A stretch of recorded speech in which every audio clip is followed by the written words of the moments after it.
Boa tarde. Boa tarde ao meu amigo Paulo, a toda a comunidade do IEL, Instituto de Estudos da Linguagem da Unicamp. Eu sou a Tereza Maracaípe Barbosa, aluna também do programa de pós-graduação em Linguística do IEL. E eu estou aqui hoje para entrevistar o meu amigo Paulo Henrique Silva de Felipe. Ele defendeu a sua tese de doutorado ano passado, né, em 2020, com o título Fonologia e Morfossintaxe da Língua Merinaco, Arawak. Foi orientado pelo professor Ángel Corbera Mori, e hoje estou aqui com ele para ele falar um pouco da sua experiência, seu percurso formativo no IEL.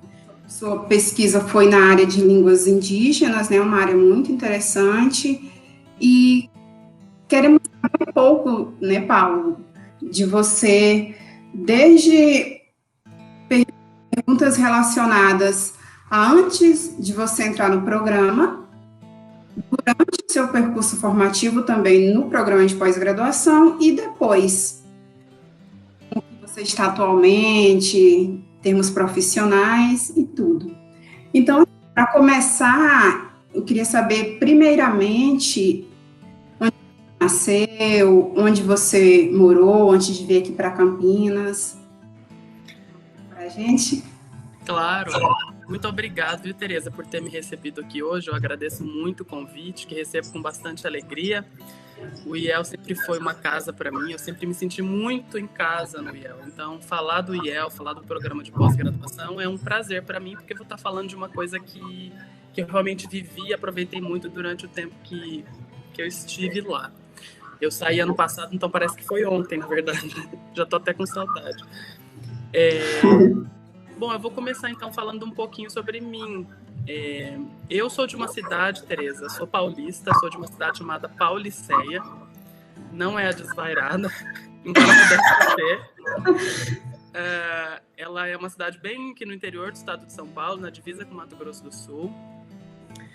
E eu venho de lá, saí de casa com 17 anos, eu sempre estudei em escola pública, a universidade pública sempre foi um sonho para mim, mas também um sonho até um pouco distante, porque você sabe bem que quando a gente vem da escola pública, do ensino público, a universidade ela sempre está um pouquinho mais distante da gente. Então, adentrar na universidade pública sempre foi um sonho para mim, mas também sempre foi um sonho um pouco mais distante. Então, antes de morar em Campinas, propriamente dito, para fazer o mestrado e doutorado, eu morava em Pauliceia até os 17 anos e depois me mudei para Três Lagoas, no Mato Grosso do Sul, cidade onde eu fiz a minha graduação. Eu fiz a graduação em Letras na Universidade Federal do Mato Grosso do Sul. Então, eu fiquei lá de 2010 a 2013 e depois, em 2014, mudei para Campinas e estou aqui até hoje. Que bom que você conseguiu chegar até aqui. Eu também fico feliz. Não foi um percurso fácil, mas foi um percurso que vale a pena. E em qual instituição você fez a sua graduação? Você já falou a cidade, né? Qual instituição? Eu fiz a minha graduação na Universidade Federal do Mato Grosso do Sul, no campus de Três Lagoas. A universidade, que a gente chama de UFMS, né? Ela é bem grande, tem vários campi. Eu fiz no campus de Três Lagoas, porque era o mais próximo ali da minha casa, como a minha cidade é divisa com o Mato Grosso do Sul, então eu fiz lá. E foi uma universidade também onde eu me senti sempre em casa, fui sempre bem recebido. Foi onde eu comecei, dei os primeiros passos no entendimento daquilo que eu queria pesquisar para o futuro. Então foi ali, por exemplo, que eu comecei a conhecer mais sobre línguas indígenas, ter contato, até porque o estado é bastante conhecido por ter um número bastante alto de línguas indígenas. Então foi ali que despertou em mim esse interesse pelas línguas indígenas. Que bom. E o que foi que te levou a buscar a pós-graduação em Linguística na Unicamp? Olha, a Unicamp, bom, se para quem estuda numa escola pública, a universidade pública já é distante, essas universidades de prestígio, como são a Unicamp e a USP, elas são ainda mais distantes. Então, a Unicamp, quando eu estava na graduação, ela sempre foi também uma universidade que eu queria alcançar muito, até porque sem dúvidas, na minha concepção, o melhor programa de linguística do Brasil. E isso, então, sempre quis estudar na Unicamp, mas isso foi permitido a mim graças a uma série de pessoas que me subsidiaram ali durante a minha vida na graduação. Então, eu tive orientadores maravilhosos, como o professor Edson Rosa, que hoje é professor na Unicamp, o professor Rogério Ferreira, que me introduziu às línguas indígenas, de fato.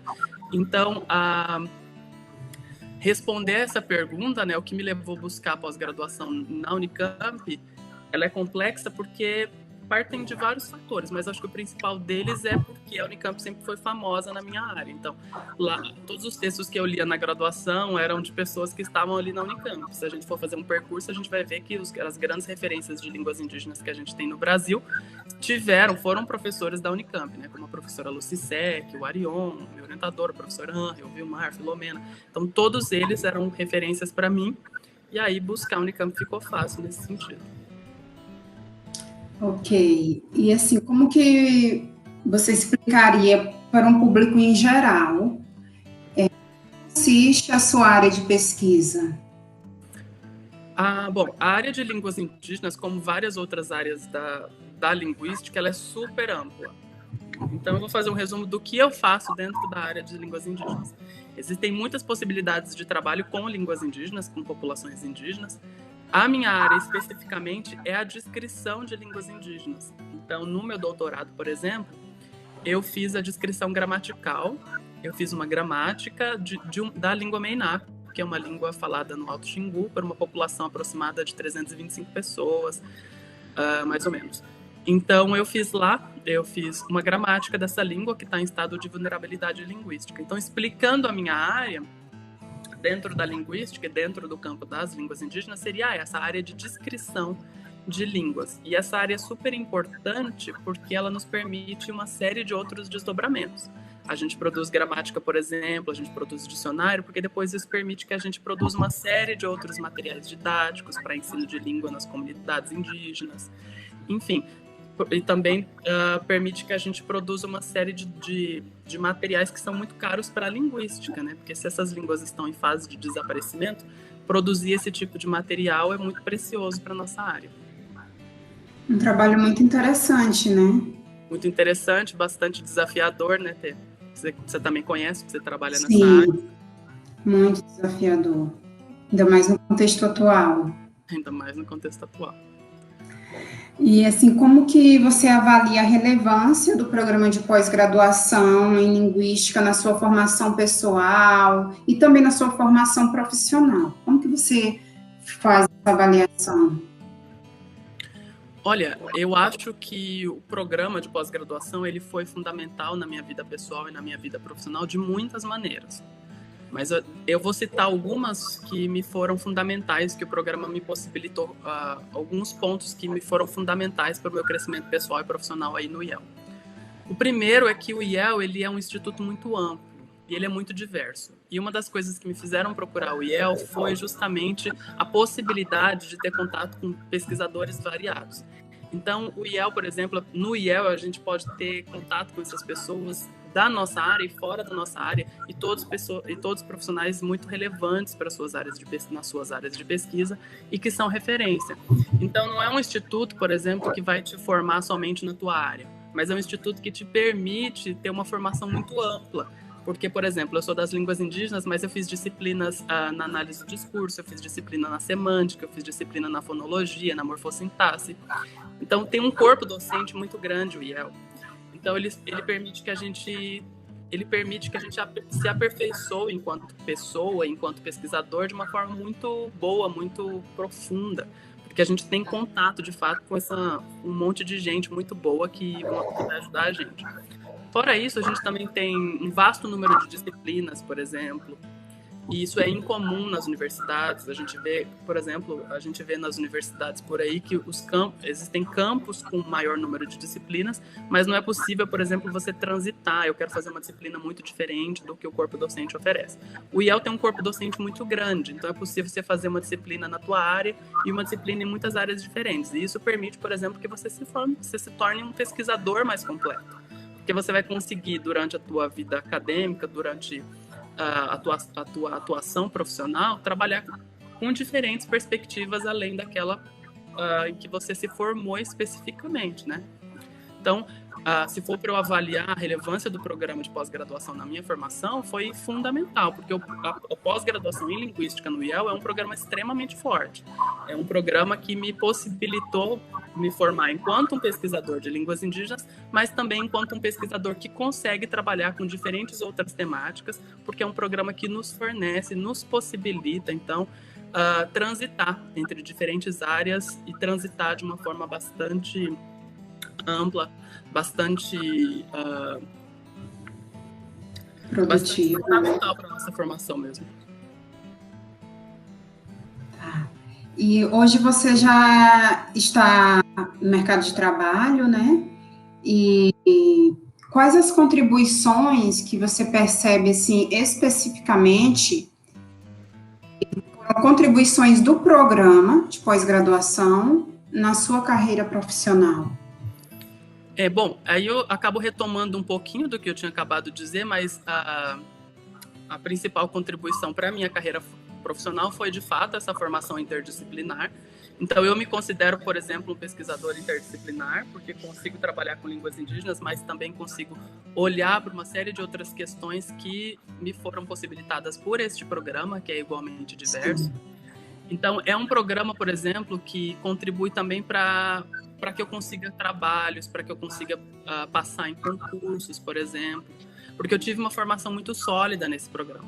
Então, se eu for pensar em contribuição, são várias, dentre elas uma formação interdisciplinar que o programa possibilita, que possibilita que você passe em concursos, que possibilita que você dê a aula de vários assuntos, porque você pode se formar pode fazer aulas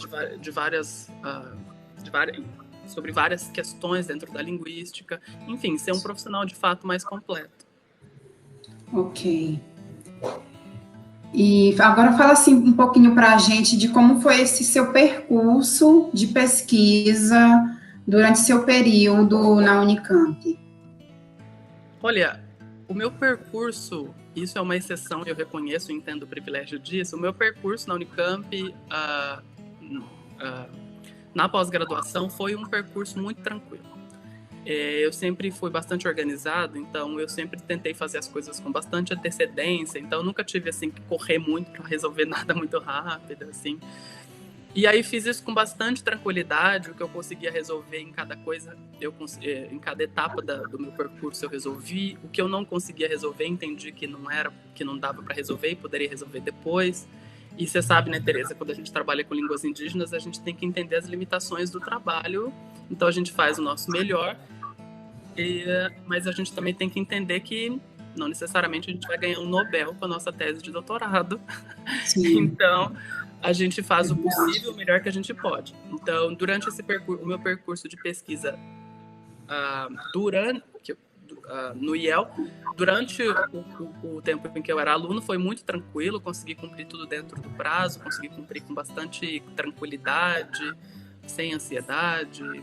Também graças ao meu orientador, o professor Anjo, que sempre foi uma pessoa muito querida, que me auxiliou no que eu precisava de forma bastante tranquila. O programa também sempre me deu bastante suporte, a gente pode sempre dar uma corridinha ali nas secretarias e todo mundo vai estar sempre muito disposto a ajudar, então foi muito tranquilo. E hoje, quais são as suas perspectivas de carreira profissional? Olha, bom, o programa permite que a gente trabalhe em muitas áreas, né? Você vê que tem gente que a gente pode trabalhar desde empresas de software até a carreira acadêmica. A minha perspectiva de carreira é a carreira acadêmica mesmo, porque eu me sinto muito feliz e me sinto muito bem dando aula e também pesquisando. Então, a minha perspectiva de carreira depois do programa é me inserir aí no mercado de trabalho na carreira acadêmica. Então, passar num concurso numa universidade e trabalhar um pouquinho, contribuindo ali com o que eu aprendi a fazer, ensinando da mesma forma que um dia me ensinaram. E você está estudando para concurso? Tô sim, eu tô agora, passei num concurso para professor substituto, né? Mas eu tô esperando abrir aí concurso e agora tô meio que esperando abrir concurso para professor efetivo para prestar. Então, o caminho é esse. Agora é aguardar um pouquinho, ver o que tem aberto, ver as universidades que estão ofertando trabalho e prestar concurso para isso. Mas eu me sinto preparado na medida do possível, estou esperançoso, apesar do momento caótico que a gente está vivendo, estou esperançoso de que vai dar tudo certo no futuro. Vai sim, com fé em Deus, com certeza. E já está trabalhando, né, como professor substituto em uma faculdade. E qual área você está atuando atualmente? Então, eu passei no final do ano passado, eu terminei o doutorado em novembro, defendi o doutorado em novembro, e em dezembro, foi uma coisa bastante interessante, em dezembro eu passei no concurso para professor substituto na Universidade Federal do Paraná. Então, desde dezembro, desde janeiro, eu estou trabalhando na Universidade Federal do Paraná e estou atuando na área de linguística mesmo. Então, dentro da universidade, por exemplo, eu já estou dando disciplinas de educação escolar indígena, de línguas ameríndias, de diversidade linguística, que é a área para a qual eu me formei. E eu fico muito feliz de poder fazer isso dentro de uma universidade pública, contribuindo com a formação de outras pessoas. Ai, que bom. Acho que você até já respondeu a próxima pergunta. Eu ia te perguntar se você está satisfeito com a sua área de atuação. Eu estou satisfeito em partes, porque eu ainda não passei num concurso pré-efetivo, mas as coisas acontecem com o tempo, né? Como minha avó diz, quer fazer Deus rir, faça planos, né? Então eu não faço nenhum plano, deixo abrir aí as coisas, e aí quando abrir um concurso, presto, e aí vamos ver como vai ser. Mas eu tô feliz, assim, tô bastante feliz com o que eu tô fazendo agora e esperançoso do que eu ainda vou fazer no futuro. Então agora fala assim pra gente um pouquinho de como a sua organização pessoal, como que você consegue conciliar, né, a sua vida enquanto pesquisador, enquanto profissional. Eu, de certa forma, tenho curiosidade também de saber como era toda essa sua organização durante o seu período, durante o seu processo formativo no programa de pós-graduação e também hoje em dia, que você continua na vida acadêmica, hoje enquanto professor, enquanto pesquisador. Então, para a gente um pouquinho de como você consegue conciliar. Olha, Tê, eu sou bastante organizado. Eu sou taurino, mas eu acho que eu tenho alguma coisa de virgem. Porque eu sou bastante organizado. Então, eu acho que isso me auxiliou muito na vida... Na vida acadêmica, porque então eu trabalho, por exemplo, pra você ter uma noção, de segunda a sexta-feira em horário comercial.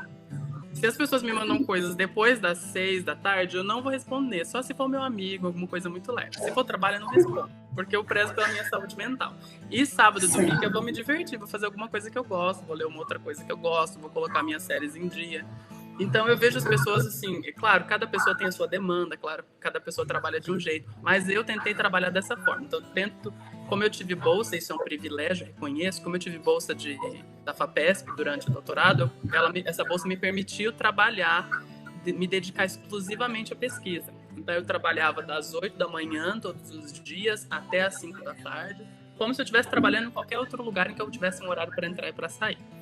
Então, isso me permitiu, sabe, concluir as coisas dentro do prazo. E aí não trabalhava sábado. Às vezes dava uma trabalhadinha no sábado, quando dava uma apertadinha, mas domingo não. Domingo não trabalhava, ficava tranquilo. Porque isso faz bem para nossa saúde mental e contribui também para o pesquisador que a gente vai ser, para a gente entender que a academia é muito importante para a nossa vida, mas ela não é só isso, né? Nossa vida não é academia, só academia. Então, a minha organização pessoal, eu tentei conciliar ao longo da minha formação, tentei organizar a minha vida dessa forma, tentar trabalhar para que eu pudesse ter uma vida acadêmica produtiva, mas também para que eu pudesse ter uma organização pessoal e uma vida pessoal também produtiva, né? Porque senão a gente pira, né, Tereza? Verdade. Vou pegar isso para minha vida, trabalhar no horário comercial. Bota o horário comercial e quando alguém te mandar mensagem depois das 6 da tarde, você está indisponível. Obrigada pela dica. E, assim, você já tem até respondido isso. Quais são seus projetos e sonhos profissionais para o futuro? Olha, o meu sonho profissional para o futuro é entrar numa universidade em que eu seja bem recebido e que eu tenha liberdade para trabalhar, que eu possa orientar, que eu possa ter um grupo de pesquisa, que a gente consiga fazer pesquisa que de fato contribua para os povos indígenas, que sejam pesquisas voltadas a eles de fato, sabe? Pesquisas em que eu consiga trazer gente para essa área, para que eu consiga introduzir novos pesquisadores nessa área. Bom, o Arion Rodrigues já tinha dito isso lá na década de 60, 70, que um dos trabalhos da linguística fundamentais da linguística seria o estudo das línguas indígenas, e depois, sei lá, de quase 30 anos do que ele disse, ainda hoje a gente ainda tem um número muito baixo, muito pequeno, de pesquisadores de línguas indígenas. Então, o meu sonho para o futuro, o meu sonho profissional é, de fato, trazer mais gente para essa área, para que a gente possa contribuir, de fato, com essas línguas e com esses povos que estão em via de desaparecimento, e construir, então, um trabalho que seja linguístico, mas que também seja social, que dê um retorno para essas comunidades indígenas, que dê um retorno para a academia, mas que também pense nisso como um conjunto, sabe?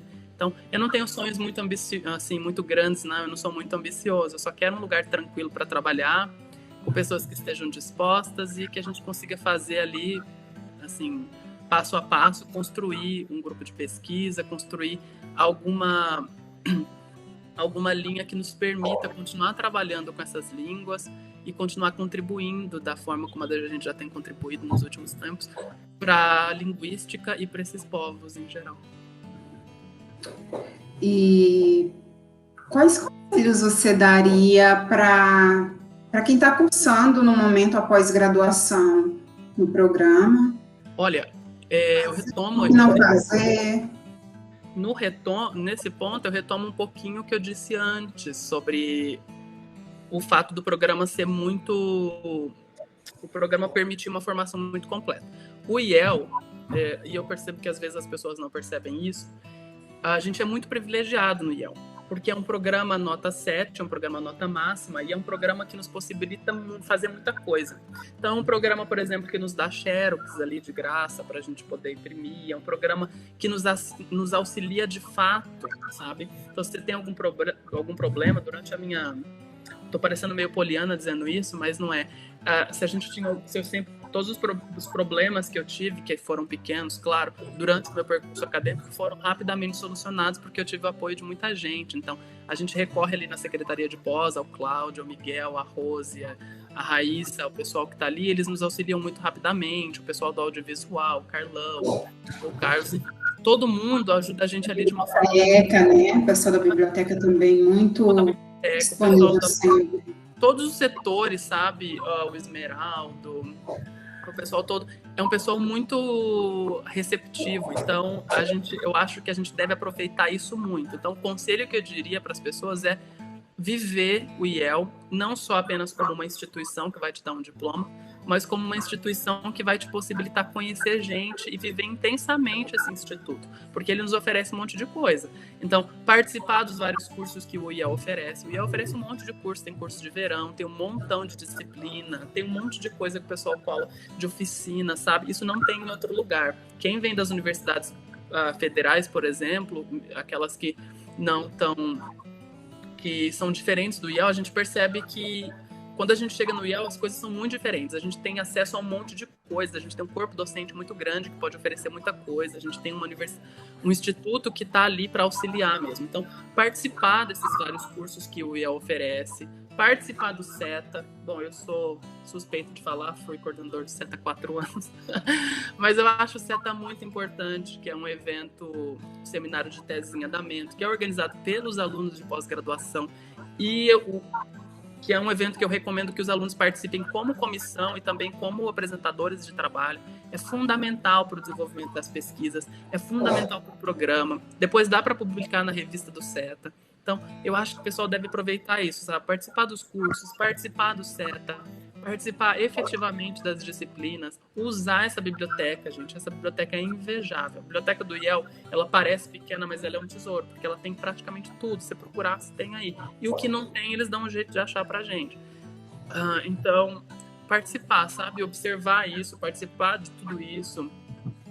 E outra dica que eu poderia dar é não deixar a qualificação fora de área e exame de proficiência para depois, porque a gente tende a deixar. Não deixei, mas conheço algumas pessoas que deixaram. Isso pode depois dar um probleminha lá para frente. Então, o que não fazer, se eu tivesse que dizer alguma coisa para não fazer, não deixar muito para frente a qualificação fora de área e o exame de proficiência.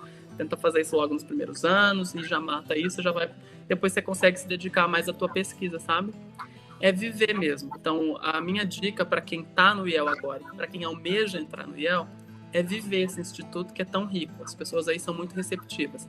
Então, conhecer as pessoas que trabalham nele, fazer amizade com elas, além dessa questão acadêmica, viver a parte social do IEL. Observar esse prédio que é bonito, sentar um pouquinho aí na Arcade no final da tarde, tomar um chá, tomar um café com as pessoas. Eu acho que isso que é o mais importante. É viver a universidade do ponto de vista acadêmico, mas também viver a universidade enquanto um lugar que nos oferece, que nos possibilita conhecer gente, viver e ter essa formação completa, sabe? Essa formação enquanto pessoa também, não só enquanto acadêmico. Porque às vezes a gente bota a nossa cabeça só no acadêmico e a gente sai da universidade sem nunca ter olhado para os lados. E a universidade ela é um espaço também de transição, de conhecimento entre as pessoas, de relações interpessoais. Eu acho que...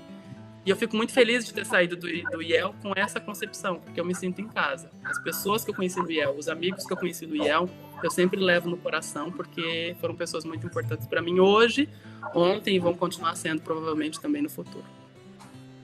Ai, que bom. Fico encantada do jeito que você fala. Quero muito te agradecer por ter compartilhado todo o seu percurso formativo enquanto acadêmico, enquanto profissional e enquanto pessoa também. Eu que agradeço, Tereza. Aqui, não só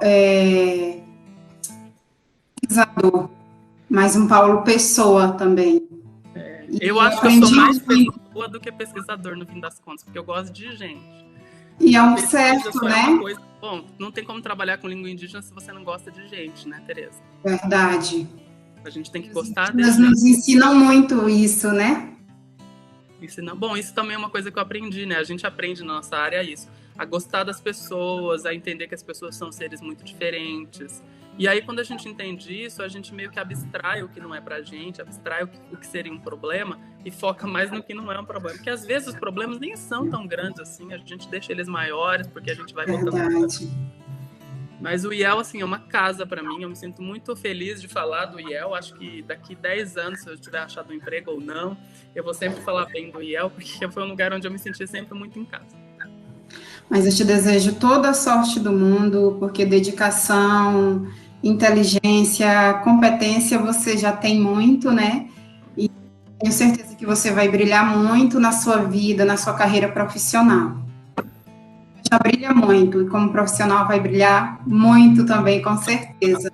Muito obrigada, Paulo. Aprendi muito com você nessa tarde. Obrigada por compartilhar cada momento seu no IEL e também na sua vida. Vou deixar espaço para essas palavras finais e um abraço carinhoso virtual. Eu que te agradeço, viu, Tereza? Eu acho que eles te escolheram para a gente fazer essa entrevista. Terem te escolhido foi um presente, porque a gente estava com saudade de te ver, a gente nem pode se ver mais. Faz quanto tempo que a gente recebeu? Mais de um ano e tanto, né? É muito tempo. E é muito ruim essa distância, então eu fico muito feliz da gente poder bater esse papo. Eu nem considerei como uma entrevista, eu considerei como um papo que a gente ia bater, porque é para falar de coisas que a gente gosta, né? Então, eu achei muito tranquilo. Então, eu agradeço a você, agradeço ao programa pelo convite. Espero que eu tenha falado, espero que não tenha falado muita baboseira. Espero que eu tenha respondido as perguntas sem sair do assunto. E é isso, se precisarem... Eu adorei. Precisarem aí de mim para alguma outra coisa, estou por aqui. E obrigado pelos votos. Espero que o futuro também seja aí muito esperançoso para a gente, para todo mundo, né? Que seja bom para a gente em termos profissionais, mas também em termos de saúde. Sim. Não podemos esquecer, né? E vacina sim, vacina já. Vacina sim, vacina já. Para todos. Um abraço, então, para você. Beijão, Tê. Abraço.